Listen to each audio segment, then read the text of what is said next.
কখনো কি ভেবেছ পৃথিবীর সবচেয়ে ভয়ঙ্কর দানব দেখতে কেমন হয়? শয়তানের চেহারা কি ভয়ঙ্কর, নাকি এতটাই সাধারণ, এতটাই আকর্ষণীয় যে তার পাশ দিয়ে হেঁটে গেলেও তুমি আঁচ করতে পারবে না?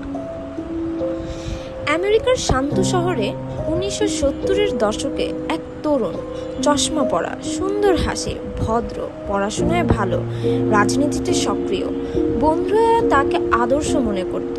কিন্তু সেই হাসির আড়ালে লুকিয়েছিল এক অদৃশ্য দানব। এক এক করে মেয়েরা নিখোঁজ হতে লাগলো। কেউ বলল হাত ভাঙা এক ভদ্রলোক সাহায্য চাইছিল, কেউ বলল এক কালো গাড়ি, কিন্তু প্রমাণ কিছুই নেই। সন্দেহ অন্ধকারের মতো ঘন হয়ে ছড়িয়ে পড়েছিল। আসলে সে ছিল এক ফাঁদ তৈরি করার ওস্তাদ। হাত ভাঙার ভান করত, বলতো আমাকে কি বইগুলো গাড়িতে তুলতে সাহায্য করবে? মেয়েরা রাজি হতো, আর সেখানেই শেষ। গাড়ির ভেতরে লুকিয়ে থাকতো হাতুড়ি, দড়ি, টেপ। তাদের অচেতন করে নিয়ে যেত দূরে। সেই রাত হতো তাদের জীবনের শেষ রাত। পুলিশ জানতো না এ কোন ভদ্রলোক। বারবার হাতছাড়া হচ্ছিল সে। একবার ধরা পড়লেও কারাগার থেকে পালালো, জেলখানার ছাদের ফাঁক কেটে বেরিয়ে গিয়েছিল। পরে আবার ধরা পড়লো, কিন্তু আবারও পালালো। এবার কোর্ট রুমের জানালা ভেঙে লাফ দিয়ে পালিয়ে গেল। সে ছিল শিয়ালের মতো বুদ্ধিমান। কোর্ট রুমে দাঁড়িয়ে নিজের হয়ে নিজেই লড়লো, যেন সে এক তারকা। আর বিচার আসরটা সিনেমার মঞ্চ। অবিশ্বাস্য হলেও তখনও কিছু নারী তার প্রতি আকৃষ্ট ছিল।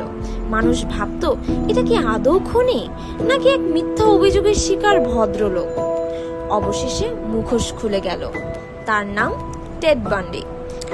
সে স্বীকার করলো অন্তত 30টির হত্যার কথা, কিন্তু তদন্তকারীরা বিশ্বাস করেন আসল সংখ্যা হতে পারে 100-এরও বেশি। 1989 সালের জানুয়ারি বৈদ্যুতিক চেয়ারে তার মৃত্যুদণ্ড কার্যকর করা হয়। শেষ মুহূর্ত পর্যন্ত প্রশ্ন রয়েই গেল, সে আসলে জন্ম থেকেই কি দানব ছিল, নাকি তার শৈশবের অন্ধকারই তাকে বানিয়েছিল শয়তান? 1946 সালে এক অবিবাহিতা মায়ের কোলে জন্ম টেড, কিন্তু সমাজের চোখে আড়াল করতে তাকে বড় করা হয়েছিল নানা নানির হাতে। নিজের মাকে বলা হতো তার বোন, নিজের বাবার পরিচয় ছিল অজানা। এক শিশু যে ছোটবেলা থেকেই পরিচয় আর সত্যের ভেতরে হারিয়ে গিয়েছিল। মানুষ ভাবে হয়তো সেখান থেকেই শুরু হয়েছিল তার অন্ধকার যাত্রা। মুখোশের আড়ালে লুকিয়ে থাকে ভয়ঙ্কর রহস্য। আমি লিমু আবার ফিরবো পরের সেক্রেট অ্যান্ড সিক্রেট কাহিনী নিয়ে। এতদিন সবাই ভালো থাকবেন, সুস্থ থাকবেন। আসসালামু আলাইকুম, শুভরাত্রি।